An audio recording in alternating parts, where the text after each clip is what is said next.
जय श्री राम।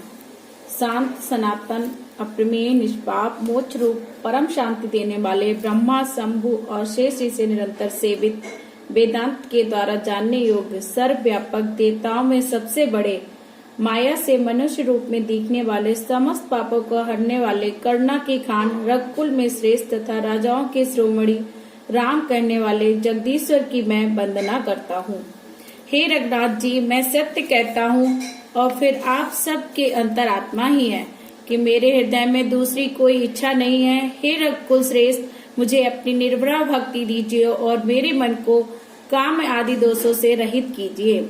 अतुल बल के धाम, सोने के पर्वत के समान काम तीर्थ शरीर वाले दैत्य रूपी वन के लिए अग्नि रूपी ज्ञानों में अग्रगण्य संपूर्ण गुणों के निधान वानरों के स्वामी श्री रघुनाथ जी, प्रिय भक्त पवन पुत्र हनुमान जी को मैं प्रणाम करता हूँ। जामवंत के वचन सुनकर हनुमान जी के हृदय को बहुत ही अच्छे लगे। वे बोले, हे भाई, तुम लोग दुख सह कर कंद मूल खाकर तब तक मेरी राह देखना जब तक मैं सीता जी का पता लगाकर लौट ना आऊं। यह कहकर सबको मस्तक नवाकर तथा हृदय में श्री रघुनाथ जी को धारण करके हनुमान जी हर्षित होकर चले। समुद्र के तीर पर एक सुंदर पर्वत था। हनुमान जी खेल से ही उस पर जा पर चढ़े और बार बार श्री रघुवीर जी का स्मरण करके अत्यंत बलवान हनुमान जी उस पर से बड़े वेग से उछले। जिस पर्वत पर हनुमान जी पैर रखकर चले वह तुरंत ही पाताल में धंस गया। जैसे रघुनाथ जी का अमोघ बाण चलता है उसी तरह हनुमान जी चले। समुद्र ने उन्हें श्री रघुनाथ जी का दूत समझकर मैनाक पर्वत से कहा कि हे मैनाक, तू इनकी थकावट दूर करने वाला हो जा। हनुमान जी ने उसे हाथ से छू दिया, फिर प्रणाम करके कहा, हे भाई, श्री रामचंद्र जी का काम किए बिना मुझे विश्राम कहाँ। देवता ने पर्वतपुर हनुमान जी को जाते हुए देखा तो उन्होंने उनकी विशेष बल बुद्धि की परीक्षा लेने के लिए सुरसा नाम सर्पों की माता को भेजा। आज सुरसा बोली, आज देवताओं ने मुझे भोजन दिया है। यह वचन सुनकर पवन पुत्र हनुमान जी ने कहा, हे माता, मैं श्री रामचंद्र जी का कार्य करके लौट आऊं और प्रभु श्री रामचंद्र जी को सीता जी की खबर सुना दूं, तब मैं आपके मुंह में घुस जाऊंगा। हे माता, मैं सत्य कहता हूँ, अभी मुझे जाने दो। जब किसी भी उपाय से उसने जाने नहीं दिया तो हनुमान जी ने कहा, तो फिर आप मुझे खा ही लो। उसने योजन भर का मुंह फैलाया, तब हनुमान जी ने अपने शरीर को उससे दूना बड़ा कर लिया। उसने 16 योजन का मुख किया तो हनुमान जी तुरंत ही 32 योजन के हो गए। जैसे जैसे सुरसा का मुख का विस्तार बढ़ाती थी हनुमान जी उसका दूना रूप दिखलाते थे। उसने 100 योजन का मुख किया तो हनुमान जी बहुत ही छोटा सा रूप धारण कर लिया और वे उसके लिए देवताओं ने मुझे भेजा था। तब श्री रामचंद्र जी का सब कार्य करोगे क्योंकि तुम बल और बुद्धि के भंडार हो। यह आशीर्वाद देकर वह चली गई। तब हनुमान जी हर्षित होकर चले। समुद्र में एक राक्षसी रहती थी। वह माया करके आकाश में उड़ते हुए पक्षियों को पकड़ लेती थी। आकाश में जो जीव जंतु उड़ा करते वे जल में उनकी परछाई देखकर उस परछाई को पकड़ लेती थी, जिससे वे उड़ नहीं सकते थे। इस प्रकार वह सदा आकाश में उड़ने वाले जीवों को खाया करती थी। उसने वही छल हनुमान जी से भी किया। हनुमान जी ने तुरंत ही उसका कपट पहचान लिया। पवन पुत्र धीर बुद्धि वीर हनुमान जी ने उसको मारकर समुद्र के पार चले गए। वहां जाकर उन्होंने वन की शोभा देखी। मधु के लोभ से भौरे गुंजार रहे थे। अनेकों प्रकार के वृक्ष फूल फूल शोभित थे। पक्षी और पशुओं के समूह गा रहे थे। सामने एक विशाल पर्वत देखकर हनुमान जी बिना भय के उस पर चढ़ गए। हे उमा जी, इसमें वानर हनुमान की कुछ बढ़ाई नहीं है। प्रभु का प्रताप है जो काल को भी खा जाता है। पर्वत पर चढ़कर उन्होंने लंका देखी। बहुत ही बड़ा किला है, उसे कुछ नहीं कहा जाता। वह अत्यंत ऊंचा है। उसके चारों ओर समुद्र है। सोने के परकोटे हैं। परम प्रकाश हो रहा है। विचित्र मणियों से जड़ा हुआ सोने का परकोटा है। उसके अंदर बहुत से सुंदर सुंदर घर हैं, चौराहे, बाजार, सुंदर मार्ग और गलियां हैं। सुंदर नगर बहुत प्रकार से सजा हुआ है। हाथी, घोड़े, खच्चरों के समूह तथा पैदल और रथों के समूह कौन कौन गिन सकता है। अनेक रूपों के राक्षसों के दल और उनकी अत्यंत बलवती सेना वर्णन नहीं करते बनती। वन, बाग, उपवन, फुलबाड़ी, तालाब, कुएं और बालवियां शोभित हो रही हैं। मनुष्य, नाग, देवता और गंधर्वों की कन्या अपने सौंदर्य से मुनियों के मन को मोह लेती हूँ। कहीं पर्वत के समान विशाल शरीर वाले बड़े ही बलवान मल गरज रहे हैं। वे अनेकों अखाड़ों में बहुत प्रकार से भिड़ते हैं और एक दूसरे को ललकारते हैं। भयंकर शरीर वाले करोड़ों योद्धा यत्न करके नगर के चारों दिशाओं में रखवाली करते हैं। कहीं दुष्ट राक्षस, भय सो मनुष्य गधों को, बकरों को खा रहे हैं। तुलसीदास ने इनकी कथा कछु इसलिए क्यों कही है क्योंकि ये निश्चित ही श्री रामचंद्र जी के बाढ़ रूपी तीर्थ में शरीर को त्याग कर परम गति को पाएंगे। नगर के बहुसंख्यक रखवालों को देखकर हनुमान जी ने मन में विचार किया कि अत्यंत छोटा रूप धरकर नगर में प्रवेश किया जाए। हनुमान जी ने मच्छर के समान छोटा सा रूप धारण कर लिया और श्री रामचंद्र जी का स्मरण करके वे लंका को चले। लंकिनी नाम की एक राक्षसी रहती थी। वह बोली, मेरा निरादर करके तू कहाँ जा रहा है? तो उसने कहा, हे मूर्ख, तूने मेरा भेद नहीं पाया। जहाँ तक जितने चोर हैं वह सब मेरे यहाँ है। महाकपि हनुमान ने उसको एक घूंसा मारा जिससे वह खून की उल्टी करती हुई पृथ्वी पर लुढ़क पड़ी। वह लंकिनी फिर अपने को संभाल कर उठी और डर के मारे हाथ जोड़कर विनती करने लगी। रावण को जब ब्रह्मा जी ने वर दिया था, वह चलते समय उन्होंने मुझे राक्षसों के विनाश की यह पहचान बता दी थी। जब तू बंदर के मारने से व्याकुल हो जाए तो समझ लेना कि राक्षसों का संहार होने वाला है। हे तात, मेरे बड़े पुण्य हैं जो मैं श्री रामचंद्र जी के दूत को नेत्रों से देख पाई हूँ। हे तात, स्वर्ग और मोक्ष के सब सुखों को तराजू के एक पलड़े में रखा जाए तो भी सब मिलकर उस सुख के बराबर नहीं हो सकते जो मात्र सत्संग से होता है। अयोध्यापुरी के राजा श्री रघुनाथ जी को हृदय में रखकर नगर में प्रवेश करके सब काम कीजिए। उसके लिए विष अमृत हो जाता है, शत्रु मित्रता करने लगती है, समुद्र गाय के खुर के बराबर हो जाता है, अग्नि में शीतलता आ जाती है, और हे गरुड़ जी, सुमेर पर्वत उसके लिए रज के समान हो जाता है। जिसे श्री रामचंद्र ने एक बार कृपा करके देख लिया, तब हनुमान जी ने बहुत ही छोटा रूप धारण किया और भगवान का स्मरण करके नगर में प्रवेश किया। उन्होंने एक एक महल को देखा, जहाँ तक बहुत असंख्य होता था। फिर वे रावण के महल गए। वह अत्यंत विचित्र था जिसका वर्णन नहीं हो सकता। हनुमान जी ने रावण को भी सहन करते हुए देखा, परंतु महल में उन्हें कहीं भी जानकी जी नहीं दिखाई पड़ी। तो उन्होंने एक सुंदर महल दिखाई दिया जो भगवान के एक अलग मंदिर बना हुआ था। वह महल श्री रामचंद्र जी के धनुष बाण के चिन्हों से अंकित था। उसकी शोभा वर्णन नहीं की जा सकती। वहाँ नवीन नवीन तुलसी के वृक्ष समूह को देखकर हनुमान जी हर्षित हो गए। हनुमान जी सोचने लगे, लंका तो राक्षसों का निवास स्थान है और यहाँ पे सज्जन पुरुष कहाँ से आए। उसी समय विभीषण जी जागे तो हनुमान जी ने अपना ब्राह्मण का रूप धारण कर लिया और उनसे परिचय पूछा। तो उन्होंने कहा, क्योंकि साधु से कोई कार्य की हानि नहीं होती। ब्राह्मण का रूप धरकर हनुमान जी ने उन्हें वचन सुनाए। सुनते ही विभीषण जी उठकर वहां आ गए। प्रणाम करके कुशल पूछी कि हे ब्राह्मण देव, आप अपनी कथा कहिए। क्या आप आहार्य भक्तों में से कोई हैं? क्योंकि आपको देखकर मेरे हृदय में अत्यंत प्रेम उमड़ रहा है। अथवा आप दीनों को प्रेम करने वाले स्वयं रघुनाथ जी हैं जो मुझे बड़भागी बनाने यानी कृतार्थ करने आए हैं। तो हनुमान जी ने श्री रामचंद्र जी की सारी कथा कहकर अपना नाम बताया। सुनते ही दोनों के शरीर पुलकित हो गए और श्री रामचंद्र जी का गुण समूह का स्मरण करके दोनों के मन मग्न हो गए। हे पवन पुत्र, मेरी रहनी सुनो। मैं यहाँ ऐसे ही रहता हूँ जैसे दांतों के बीच में बेचारी जीव। हे तात, मुझे अनाथ जानकर सूर्य के नाथ श्री रामचंद्र जी क्या कभी मुझ पर कृपा करेंगे? मेरा तामसी शरीर होने से साधन तो कुछ बनता नहीं, परंतु मन में श्री रामचंद्र जी के चरण कमलों में प्रेम है। परंतु हे हनुमान, अब मुझे विश्वास हो गया है कि श्री रामचंद्र जी की मुझ पर कृपा है, क्योंकि हरि की कृपा के बिना संत नहीं मिला करते। जब रघुवीर ने कृपा की तभी आपने मुझे दर्शन दिए हैं। हे विभीषण जी, सुनिए, प्रभु की यही रीत है कि वे सेवक पर सदा ही प्रेम किया करते हैं। भला कहिए, मैं कौन बड़ा कुलीन हूँ, चंचल बानर हूँ, सब प्रकार से नीच हूँ। प्रातः काल जो हम लोग का नाम ले ले उसे दिन भर तो भोजन न मिले। हे सखा सुनिए, मैं ऐसा अधम हूँ, पर श्री रामचंद्र ने मुझ पर कृपा की है। भगवान के गुणों का स्मरण करके हनुमान जी के नेत्रों में जल भर आया। जो जानते हुए भी ऐसे स्वामी को बुलाकर भटकते फिरते हुए दुखी क्यों ना हो। इस प्रकार श्री रामचंद्र जी के गुण समूह को कहते हुए उन्होंने अनवर्णनीय शांति प्राप्त की। फिर विभीषण जी ने श्री जानकी जी जिस प्रकार वहां रहती थी सब कथा कही। तब हनुमान जी बोले, हे भाई सुनो, मैं जानकी माता को देखना चाहता हूँ। विभीषण जी ने कहा कि हनुमान जी से विदा। विभीषण जी ने सब उक्तियां बतला दी। तो हनुमान जी उनसे विदा लेकर अशोक वाटिका में जा पहुंचे। सीता जी को देखकर हनुमान जी ने उन्हें मन ही मन प्रणाम किया और उन्हें बैठे बैठे रात्रि के चारों पहर बीत जाते हैं। शरीर उनका दुबला हो गया, सिर पर जटाओं की एक लट हो गई है। हृदय में श्री रघुनाथ जी के गुण समूह का जाप करती रहती हैं।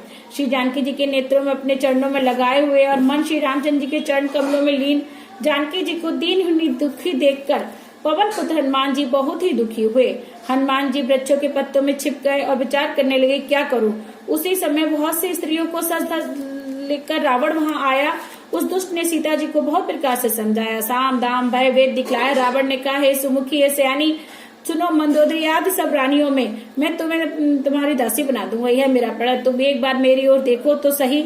अपने परम स्नेही को अष्टादि श्री रामचंद्र जी का स्मरण करके जानकी जी ने तिनके की आड़ करके कहा, हे दशमुख सुन, जुगनू के प्रकाश से कभी कमलनी खिल सकती है क्या?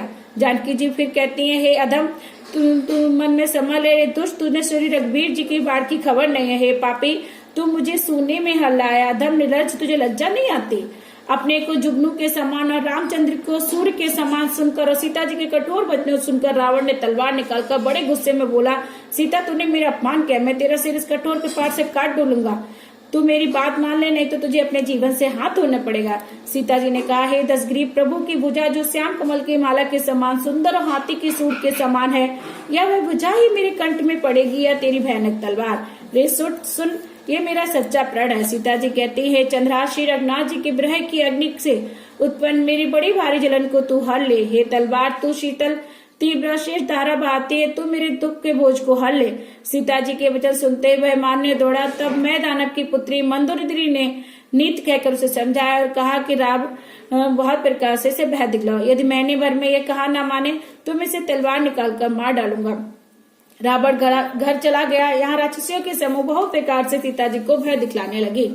उनमें से एक त्रिष्टा नाम की राक्षसी थी। उसने श्री रघुनाथ जी के चरणों में प्रीत थी। वह विवेक और विज्ञान में निपुण थी।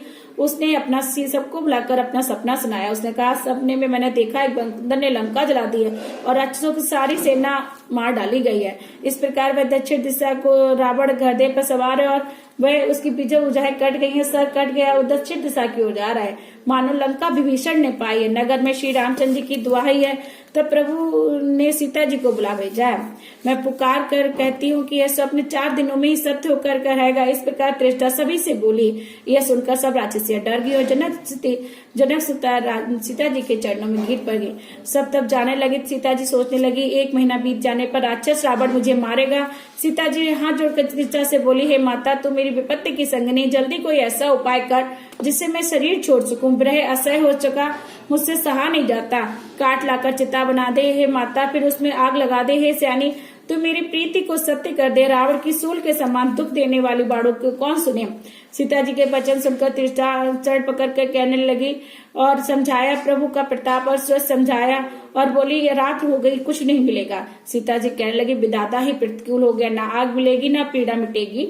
आकाश में अंगारे प्रकट दिखाई दे रहे हैं पर पृथ्वी पर एक भी तारा नहीं आता।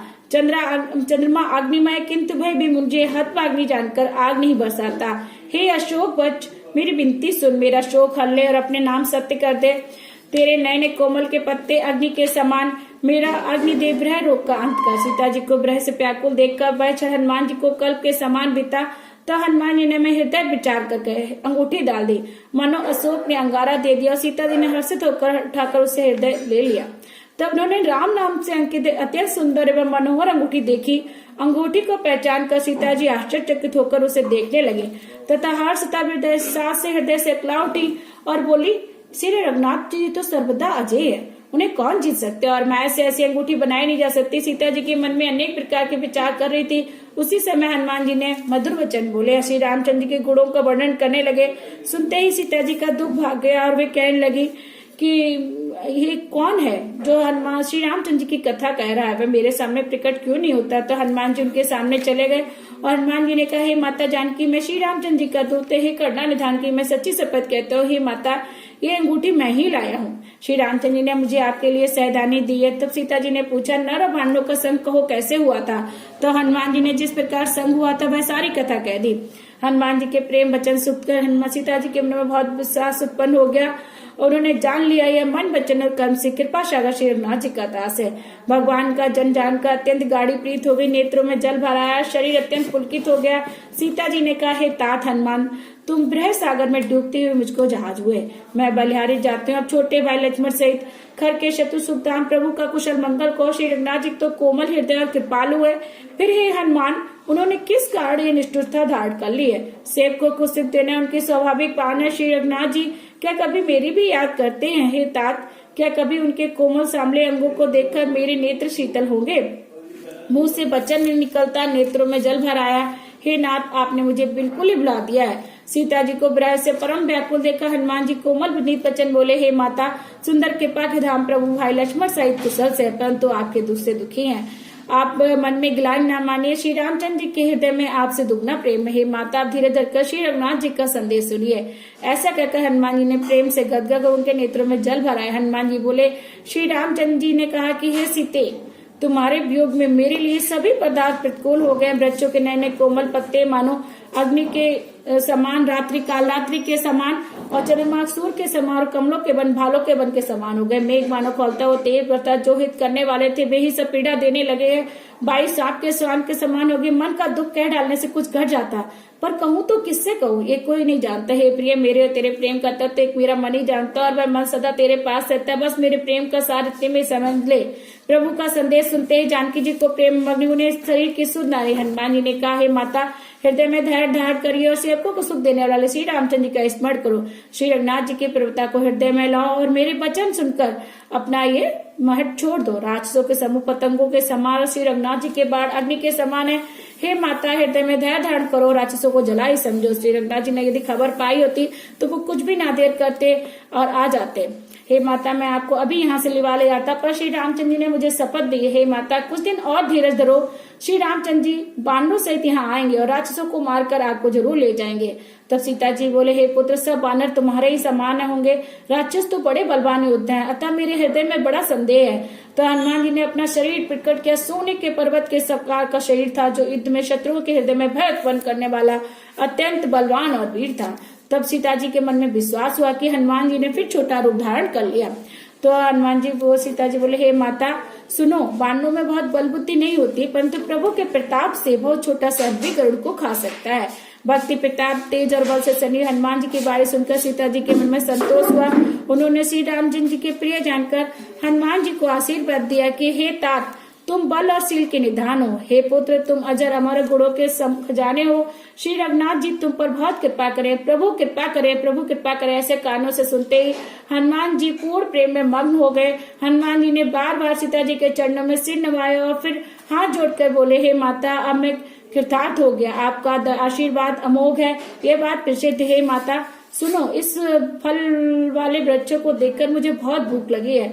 तो सीता जी ने कहा, हे बेटा सुनो, बड़े भारी योद्धा इन वन की रखवाली करते हैं। तो हनुमान जी वाले, माता उनका भय तो मुझे नहीं, अगर आप आज्ञा दे तो मैं इस फल को खा लूं।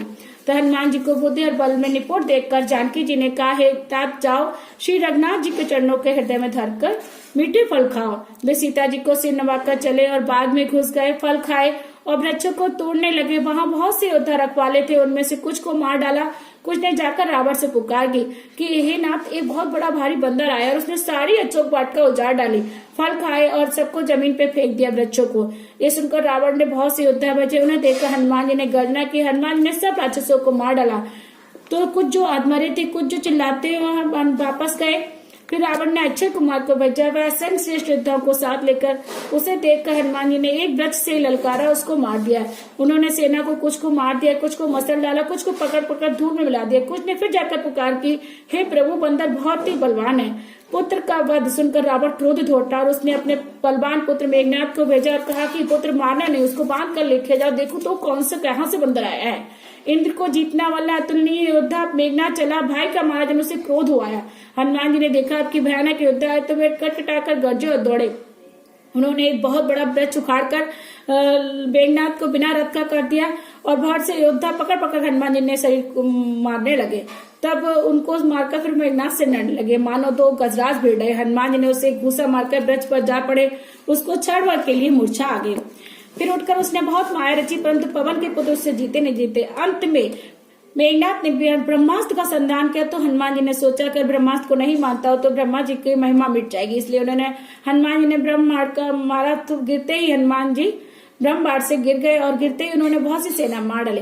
जब उसने देखा कि हनुमान जी मूर्छित हो गए तब उसने नागपाश को बांध कर ले गया। शिवजी जी कहते हैं, हे भवानी सुनो, जिसका नाम जप कर ज्ञानी मनुष्य संसार के बंधन को काट सक डालते, उनका दूध कहीं बंधन में आ सकता है, परंतु प्रभु के कार्य के लिए हनुमान जी ने स्वयं को बंधा लिया। बंदर का बांधा जानकर सब लोग रावण की सभा में आ गए, सब देखने लगे। देवता और दिक्पाल हाथ जोड़े बड़ी नम्रता के साथ भयभीत होकर रावण की बहुत आग रहे थे। उसका ऐसा प्रताप देखकर हनुमान जी के मन में जरा भी डर नहीं हुआ और वे ऐसे निसंग खड़े रहे जैसे सर्पों के समूह में गरुड़ खड़ा था। हनुमान जी का देखकर रावण दुर्वचन कहता हुआ खूब हंसा। फिर उसे अपने पुत्र का वध का स्मरण हो गया और हृदय में थोड़ा दुख उत्पन्न हो गया। लंकापति रावण ने कहा, बानर तू कौन है? किसके बल पर तूने वन को उजाड़ कर नष्ट कर डाला? क्या तूने कभी मेरा पाप नाम नहीं सुना है? मैं तुझे अत्यंत निसंग देख रहा हूँ। तूने किस अपराध से राक्षसों को मारा? रे मूर्ख, क्या तुझे अपने प्राण जानों का भय नहीं है? हनुमान जी ने कहा, हे रावण सुन, जिनका बल पाकर माया संपूर्ण ब्रह्मांडों के समूह की रचना करती है, जिनके बल से 10 शीश ब्रह्मा विष्णु महेश सृष्टि का सृजन पालन और संहार करते हैं, जिसके बल से सहस्त्र मुख वाले शेष जी पर्वत और वन सहित समस्त ब्रह्मांड को सिर पर धारण करते हैं, जो देवताओं की रक्षा के लिए नाना प्रकार की देह का धारण करते हैं, और जो तुम्हारे जैसे मूर्खों को शिक्षा देने के जिन्होंने शिव जी के कठोर धनुष को तोड़ डाला, उसी के साथ राजाओं के समूह का गर्व चूर करे, जिन्होंने खर दूसरा तीसरा और बालिक को मार डाला, जो सबके सब अतुलनीय बलवान है, जिनके लेस मात्र बल से तुमने समस्त चराचर जगत को जीत लिया और जिनकी प्रिय पत्नी को तुम चोरी से हर लाए हो, मैं उन्हीं का दूत हूँ। मैं तुम्हारी प्रभुता को खूब जानता हूँ। सहस्त्र से तुम्हारी लड़ाई थी और बालिश युद्ध करके तुमने यश प्राप्त किया था। हनुमान जी के वचन सुनकर रावण हंसकर बात टाल दी। हे राक्षसों, स्वामी, मुझे भूख लगी थी, मैंने फल खाया, वानर स्वभाव के कारण वृक्ष तोड़े।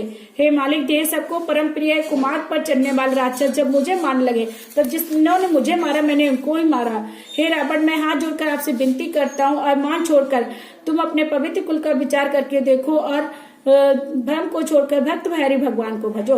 जो देवता राक्षस और समस्त चराचर को खा जाता है, वह काल भी जिनके डर से अत्यंत डरता हो, उससे कदापि बैर न करो और मेरे कहने से जानकी जी को दे दीजिए।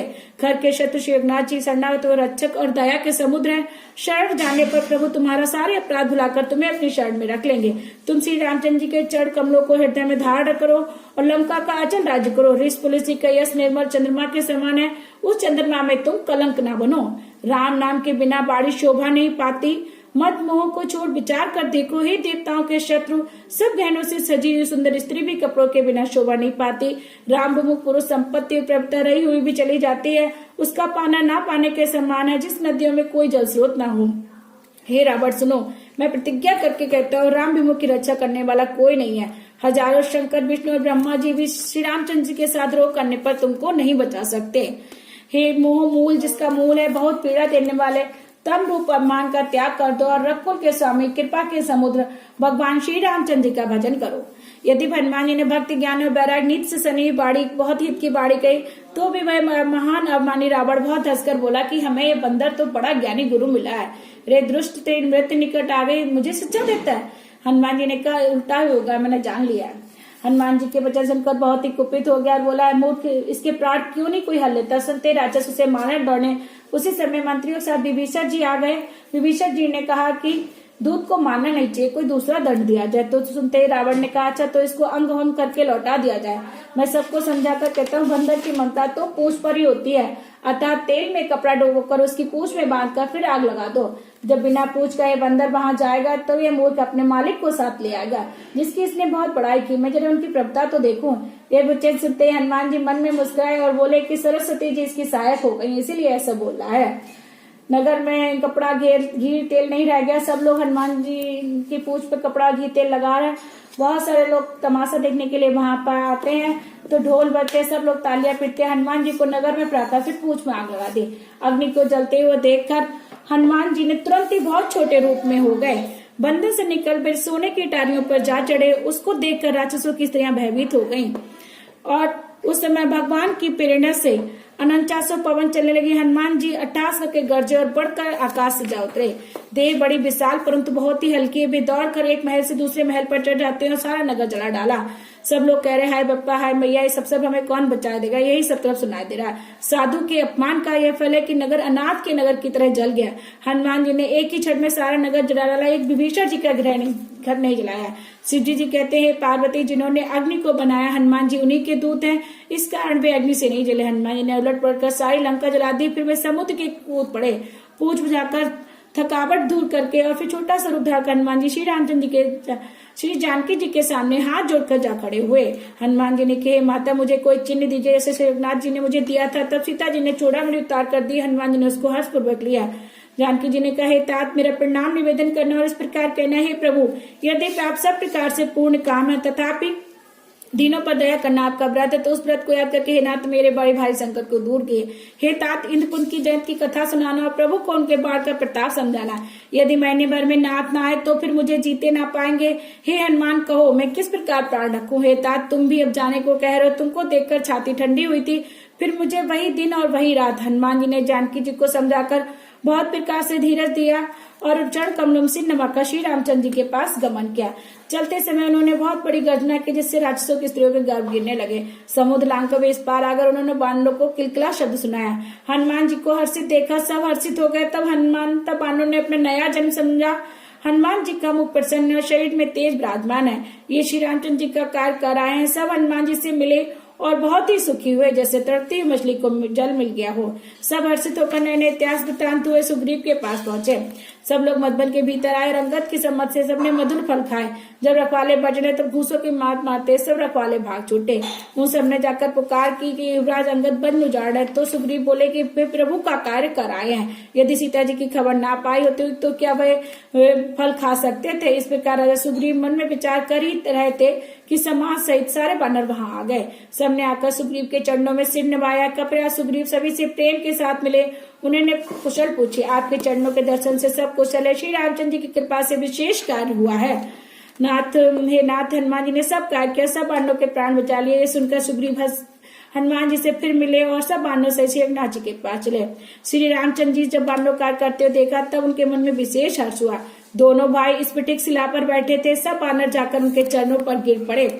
दया की राशि सबसे प्रेम से गले लगकर मिले और कुशल पूछी, हे नाथ, आपके चरण कमलों के दर्शन पाने से सब कुशल है। जामवंत ने कहा, हे रघुनाथ जी सुनिए, हे नाथ, जिस पर आप दया करते हैं उसे सदा कल्याण और निरंतर कुशल है। देवता मनुष्य और मुनि सभी उसी पर प्रसन्न रहते हैं। वही विजयी है, वही विनयी और वही गुणों का समुद्र बन जाता है। उसी का सुंदर यश तीनों लोकों में प्रकाशित होता है। प्रभु की कृपा से सब कार्य हुआ। आज हमारा जन्म सफल हो गया। हे नाथ, पवन पुत्र हनुमान जी की जो करनी है उसका 1000 मुखों से भी वर्णन नहीं किया जा सकता। तब जामवंत ने हनुमान जी के सुंदर चरित्र श्री रघुनाथ जी को सुनाए।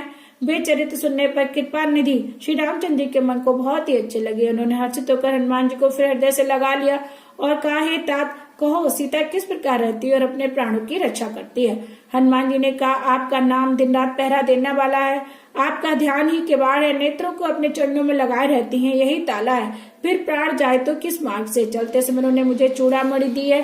श्री रघुनाथ जी ने उससे लेकर हृदय से लगा लिया और कहा, हे तात, दोनों नेत्रों में जल भरकर जानकी जी ने कुछ कहा है।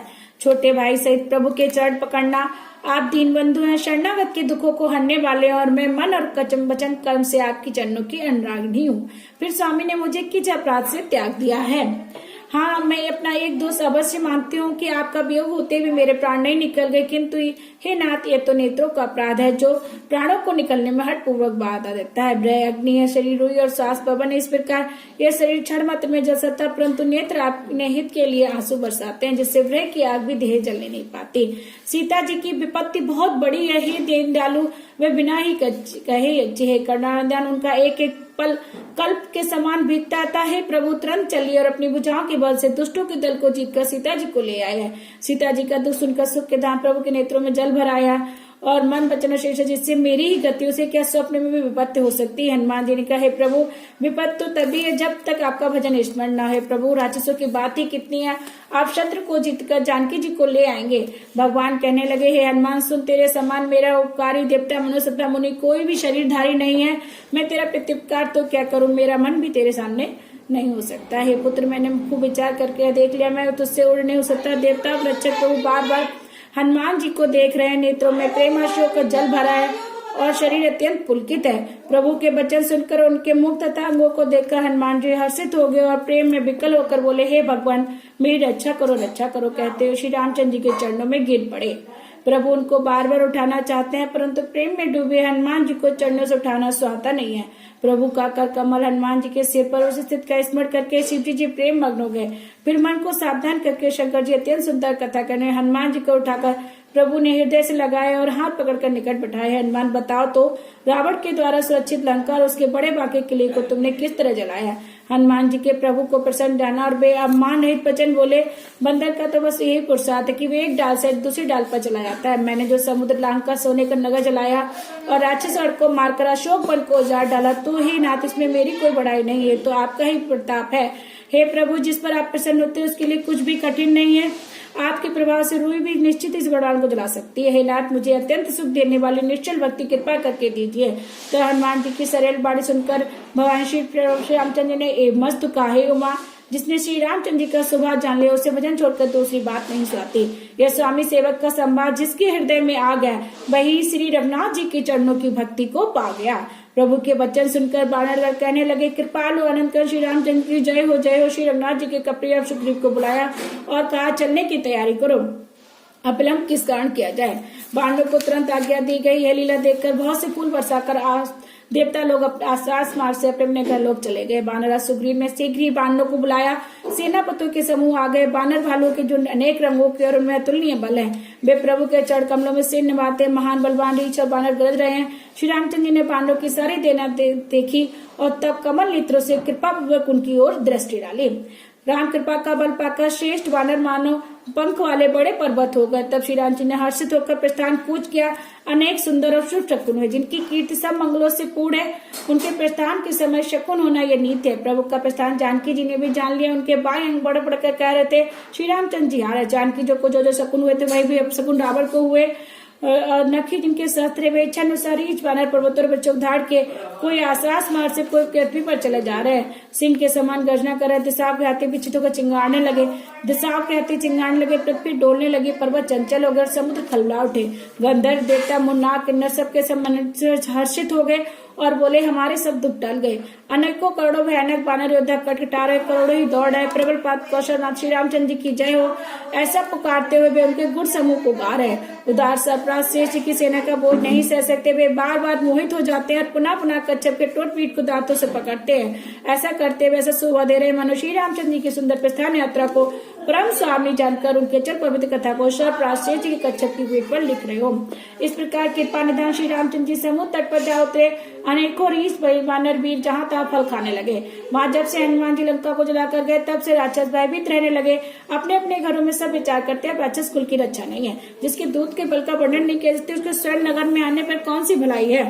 इस प्रकार दूतियों से नगर वासियों को वचन सुनकर मंदोदरी बहुत ही व्याकुल हो गई।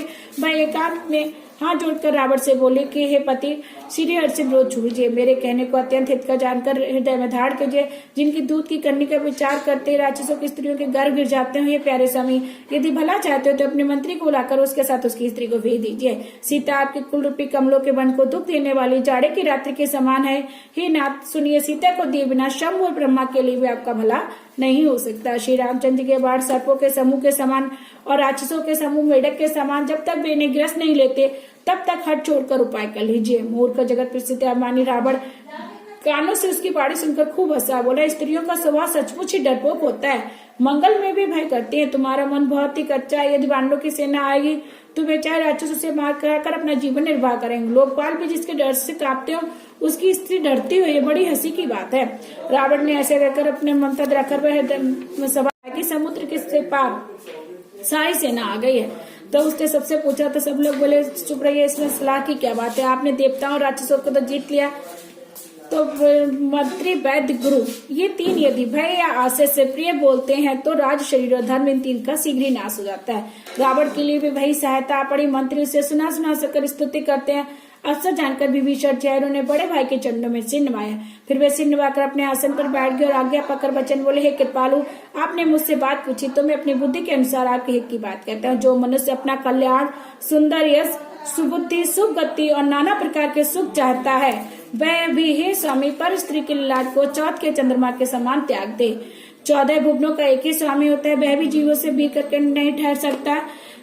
जो मनुष्य गुणों का समुद्र चतुर हो से चाहे थोड़ा ही लोभ क्यों ना तो भी कोई भला नहीं करता है। नाथ, काम, क्रोध, मद और लोभ ये सब नरक के रास्ते हैं। तात राम मनुष्य के राजा ने वे समस्त लोगों के स्वामी, काल के भी काल है। भगवान राम है निजान अजन्मा व्यापक अजय अनादि और अनंत ब्रह्म है। उन कृपा के समुद्र भगवान ने पृथ्वी, ब्राह्मण, गौ और देवताओं की रक्षा के लिए ही मनुष्य धारण किया है। भाई सुनिए, वे सेवकों को आनंद देने वाले, दुष्टों के समूह का नाश करने वाले और वेद तथा धर्म की रक्षा करने वाले हैं। बैठ त्याग कर उन्हें मस्तक नवाए श्री रघुनाथ जी की शरणागत का दुख नाश करने वाले हे नाथ, उन प्रभु को जानकी दी दीजिए। विनाय कार्य स्नेह करने वाले श्री रामचंद्र जी को भजिए।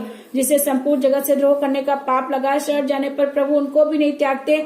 जिनका नाम तीनों तापों का नाश करने वाला है, वे प्रभु मनुष्य रूप में प्रकट हुए हैं। हे रावण, हृदय में समझ लीजिए। हे तशीष, मैं बार बार आपके चरणों लगता हूँ और आपसे विनती करता हूँ कि मन मोह को त्याग कर आप कौशल पर श्री रामचंद्र जी को भजन कीजिए। मोहन पुलिस जी ने अपने शिष्य के हमारे ये बात कलह बात है। हे तात सुंदर अवसर पाकर मैंने तुरंत ही बात आपसे कह दी। मालवंत नाम का एक बहुत ही बुद्धिमान मंत्री था, उसने विभीषण जी के वचन सुनकर बहुत सुख माना और कहा, हे तात आपके छोटे भाई नीति विभीषण है, विभीषण जी जो कुछ कह रहे हैं उसे हृदय में धारण कर लीजिए। रावण ने कहा, ये दोनों मूर्ख शत्रु की मैं बखार नहीं, कोई ने दूर करो तो विभीषण जी तो हाथ जोड़कर वहीं खड़े रहे, लेकिन मालवान अपने घर लौट गया। हे नाथ, पुराण और वेद ऐसा कहते हैं, सुबुद्ध और कुबुद्ध सबके हृदय में रहती है। जहाँ सुबुद्ध है वहाँ नाना प्रकार की संपदाएं होती है, और जहाँ कुबुद्ध होता है वहाँ परिणाम विपत्त रहता है। आपके हृदय में उल्टी बुद्धि अवश्य इसी हित को अहित और शत्रु को मित्र मानना है, जो राक्षस कुल के लिए काल्यातिम सीता पर आपकी बड़ी प्रीत है।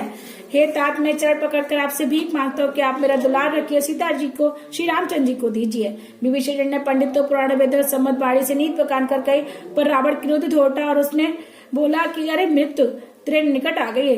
अरे मूर्ख, तू जीता तो सदा मेरा जलाया है, पर तुझे पक्ष शत्रु का ही अच्छा लगता है। अरे दुष्ट, बता ना जगत में ऐसा कौन है जिसे मैंने अपनी भुजाओं के बल से जीता न हो। मेरे नगर में रहकर प्रेम करता है तपस्वी, पर मूर्ख उन्हीं से जा मिल और उन्हीं को नीत बताकर। ऐसे कहकर रावण ने उसे लात मारी, परंतु छोटे भाई विभीषण ने बार बार उनके चरण पकड़े। हे शिवजी जी कहते हैं, उमा संत की यही बड़ाई है कि वे बुराई करने पर भी भलाई करते। आप मेरे पिता के समान ने मुझे मारा सो तो अच्छा किया, परंतु हे नाथ, आपका भला श्री रामचंद्र जी के भजने में ही है। विभीषण जी ने अपने मंत्री को साथ लेकर आकाश मार्ग में गए। अब सबको सुनाकर कहने लगे, श्री रामचंद्र जी सत्य संकल्प है, प्रभु हैं, तुम्हारी सभा काल के बस में, अतः मैं श्री रघुवीर की शरण जाता हूँ, मुझे दोष न देना। ऐसे कहकर विभीषण जी ज्यों ही चले त्यों ही सब राक्षस आईहीन हो गए। हे भवानी, साधु का अपमान तुरंत ही संपूर्ण कल्याण की हानि कर देता है। रावण ने जिस क्षण विभीषण को त्यागा उसी क्षण वह अभागा वैभव से हीन हो गया। विभीषण जी हर्षित होकर मन में अनेकों मनोरथ करते हुए श्री रघुनाथ जी के पास चले।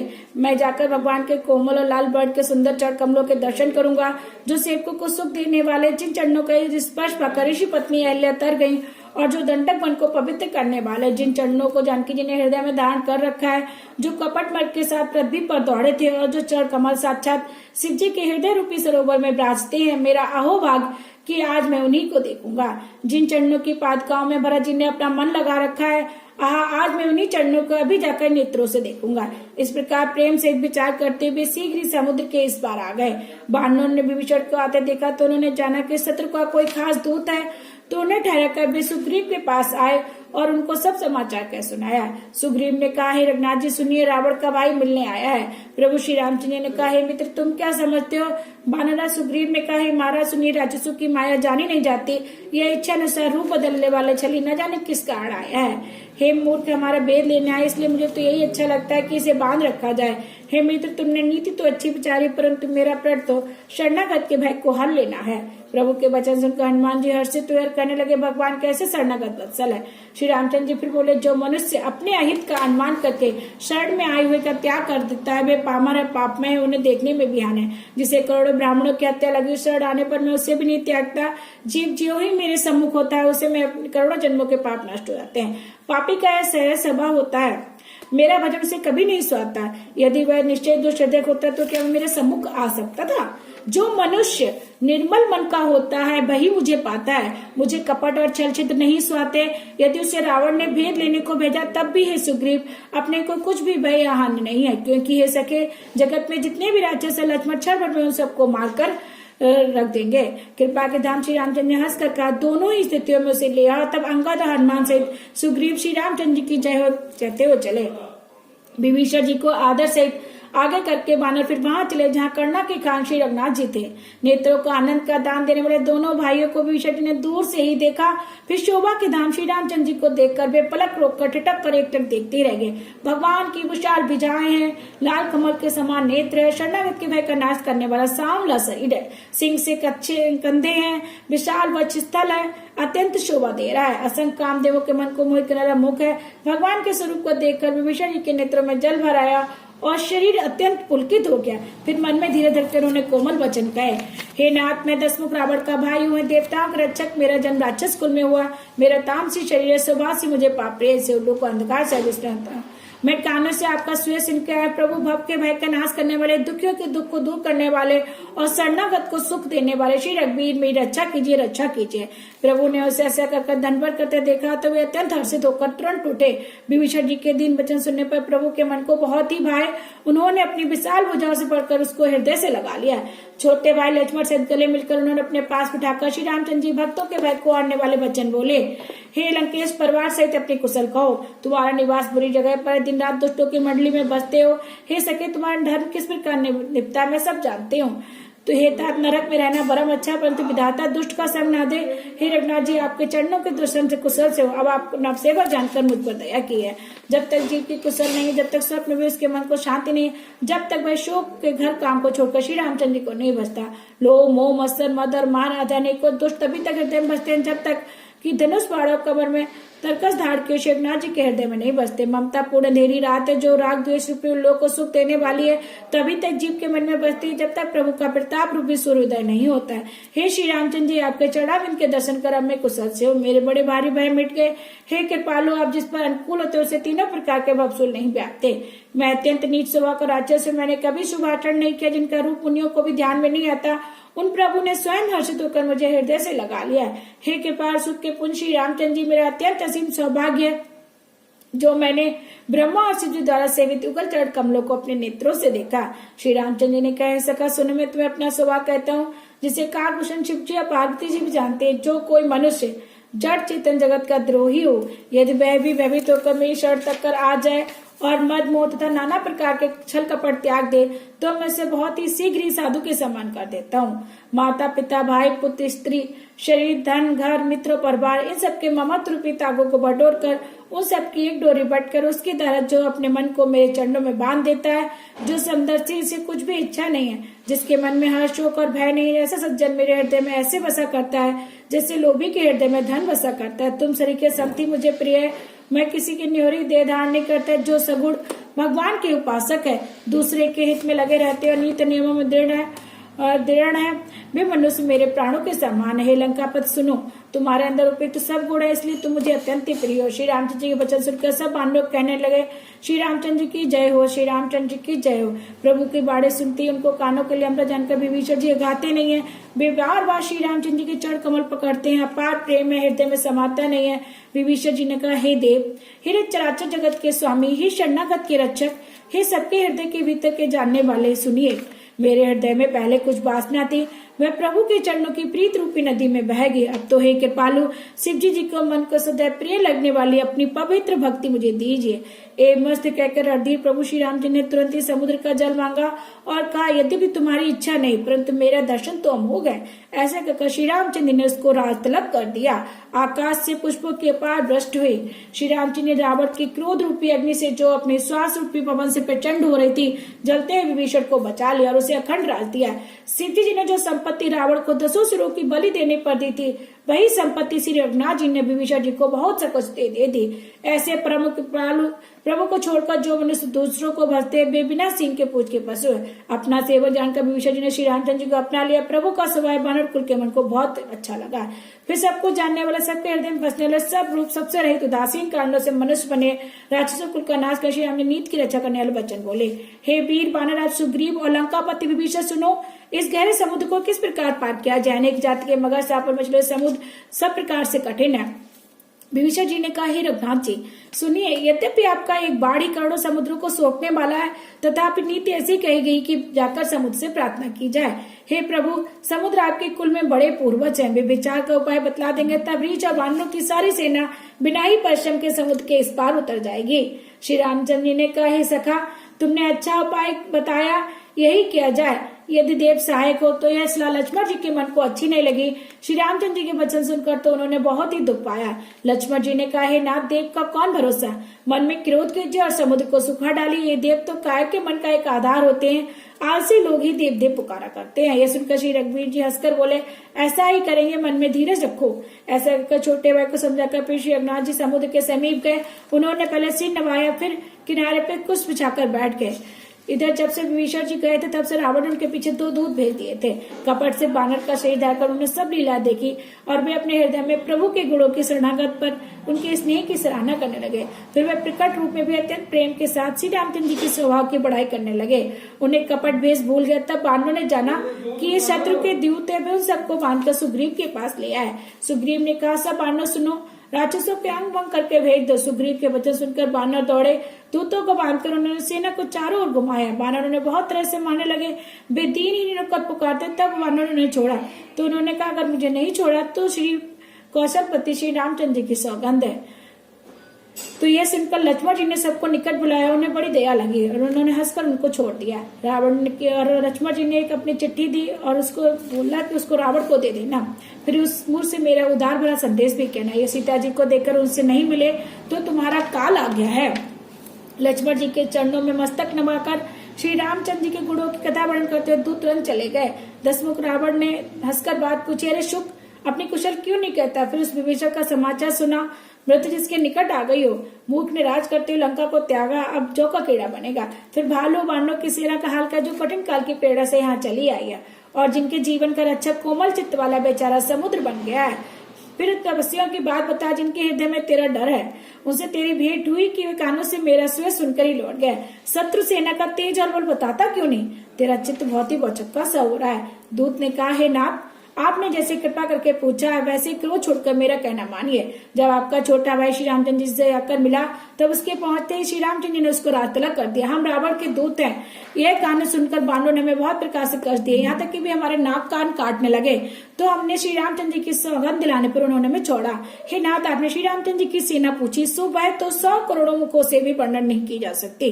अनेकों रंगों के भालू और बानरों की सेना है जो भयंकर मुख वाले, विशाल शरीर वाले और भयानक है। जिसने नगर को जलाया और आपके पुत्र अक्षय कुमार को मारा, उसका बल तो सब बानरों में थोड़ा है। असंख्य नामों वाले बड़े कठोर और भयंकर योद्धा है। उनमें असंख्य हाथियों का बल है और बड़े ही विशाल है। द्विविध, महेंद्र, नील, नल, अंगद, गद, विटासर, दधमुख, केसरी, सट और जामवंत, ये सभी बल की राशि है। हे सब बानर तो सब बल में सुग्रीव के समान इनके जैसे करोड़ों हैं। उन सबको बहुतों कौन गिन सकता है? श्री रामचंद्र जी की कृपा से उनमें अतुलनीय बल है। वे तीनों लोगों को तड़ के समान समझते हैं। हे दशग्रीव, मैंने कानों से ऐसा सुना है कि 18 पदम तो अकेले बानरों के सेनापति है। ना तो सेना में कोई ऐसा बानर नहीं जो आपको रण में जीत ना सके।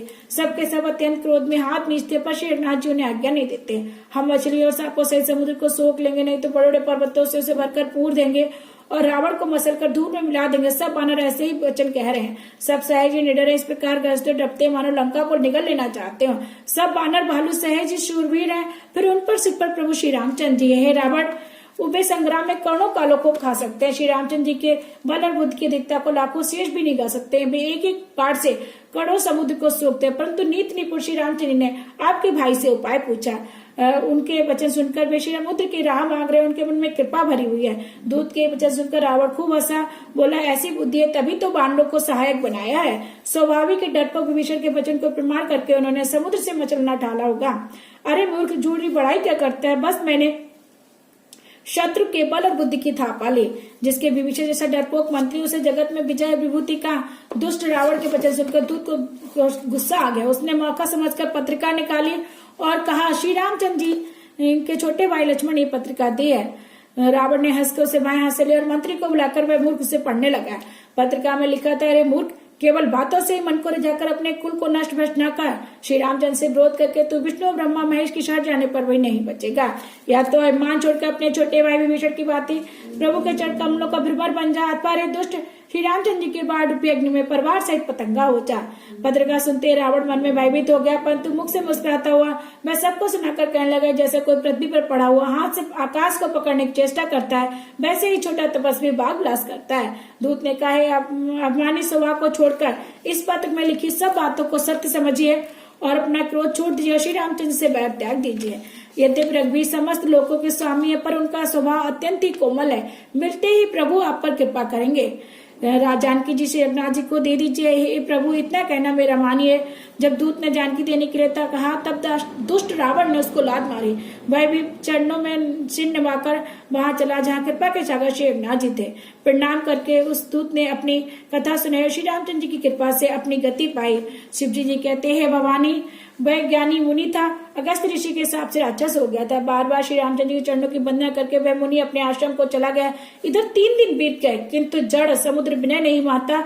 तब श्री रामचंद्र जी ने क्रोध हो गया और उन्होंने कहा, बिना भय के प्रीत नहीं होती है लक्ष्मण, धनुष बाण लाओ, मैं अग्निबाण से समुद्र को सूख डालूं। मूक से विनय, कुटिल के साथ प्रीति, स्वाभाविक कंजूस से सुंदर नीति, ममता में फंसे मनुष्य ज्ञान की कथा, अत्यंत लोभी से वैराग्य, वर्णन क्रोधी से शांत की बातें और कामी से भगवान की कथा, इनका वैसे ही बीज फल मिलता है जैसे ऊसर में बीज बोने से होता है। ऐसे का श्रीनाथ ने धनुष बढ़ाया। मत लक्ष्मण जी को मन को बहुत अच्छा लगा। प्रभु ने भयानक बाढ़ संधान किया, जिसके समुद्र के हृदय के अंदर अग्नि की ज्वाला उठी। मगर सांप तथा मछलियों के समूह व्याकुल हो गए। तब समुद्र ने जीवों को जब जलते जाना, तब सोने के थाल में भरकर अनेक मड़ियों को भरकर वह ब्राह्मण के रूप में आया। काकभूषण जी कहते हैं, गरुड़ जी सुनिए, चाहे कोई करोड़ों उपाय करके सींचे, पर केला तो काटने पर ही फलता है। नीच विनेश नहीं मानता, वह डांटने पर ही झुकता है। समुद्र ने भी भयभीत होकर प्रभु की जगह पकड़कर कहा, हे नाथ, मेरे सब अवगुण दोष क्षमा कीजिए। हे नाथ, आकाश, वायु, अग्नि, जल और पृथ्वी, इन सब की करनी स्वभाव से ही जड़ है। आपकी प्रेरणा से माया ने सृष्टि के लिए उत्पन्न किया है। सब ग्रंथों ने यही गाया है, जिसके लिए स्वामी की जैसी आज्ञा वह उसी प्रकार रहने में सुख पाता है। प्रभु ने अच्छा किया तो जो मुझे शिक्षा दी, किंतु मर्यादा भी आपकी बनाई गई है। ढोल, गवाह, शूद्र, पशु, ये सब शिक्षा के अधिकारी हैं। प्रभु के प्रताप से मैं सूख जाऊंगा और सेना उस पार उतर जाएगी, इसमें कोई मेरी पढ़ाई नहीं है। समुद्र के अत्यंत 3 बच्चे सुनकर कृपालु श्री रामचंद्र जी ने कहा, हे तात, जिस प्रकार बानरों की सारी सेना उस पर उतर जाए, कोई उपाय बतलाओ। तब हे नाथ, समुद्र ने कहा, हे नाथ, नल और नील 2 बानर भाई है। उन्होंने लड़कपन में ऋषि से आशीर्वाद पाया था। उनके स्पर्श कर लेने से बड़े भारी भारी पहाड़ भी आपके प्रताप से समुद्र पर तैर जाएंगे। वे भी प्रभु की प्रभुता को हृदय में धारण कर अपने बल के अनुसार सहायता करेंगे। हे नाथ, इस प्रकार समुद्र के बनाइए, जिससे तीनों लोकों में आपका सुंदर यश गाया जाए। इस बाढ़ से मेरे उत्तर तट पर रहने वाले पाप के राशि दुष्ट मनुष्यों का वध कीजिए। कृपालु और अद्भुत श्री राम जी ने समुद्र के मन की पीड़ा को हल लिया और श्री रामचंद्र जी का भारी बल और परुष देखकर समुद्र हर्षित होकर सुखी हो गया। उसने उन दुष्टों का सारा चरित्र प्रभु को कह सुनाया, फिर चरणों की वंदना करके समुद्र चला गया। समुद्र अपने घर चला गया। श्री रामचंद्र जी को यह मत अच्छा लगा। यह चरित्र कलयुग के पापों को हरने वाला है। इसे तुलसीदास जी ने अपनी बुद्धि के अनुसार गाया है। श्री रघुनाथ जी के गुण समूह, सुख के धाम, संदेह का नाश करने वाले, विषाद का दमन करने वाले। अरे मूर्ख मन, तू संसार का सब आशा भरोसा त्याग कर निरंतर इन्हें गा और सुन। श्री रघुनाथ जी का गुणगान संपूर्ण सुंदर मंगलों का देने वाला है। जो इसे आदर सहित सुनेंगे, वे बिना किसी जहाज के ही भव सागर से तर जाएंगे। कल के समस्त पापों का नाश करने वाला श्री रामचरितमानस का 5वां सोपान सुंदर कांड समाप्त। जय श्री राम, जय श्री राम।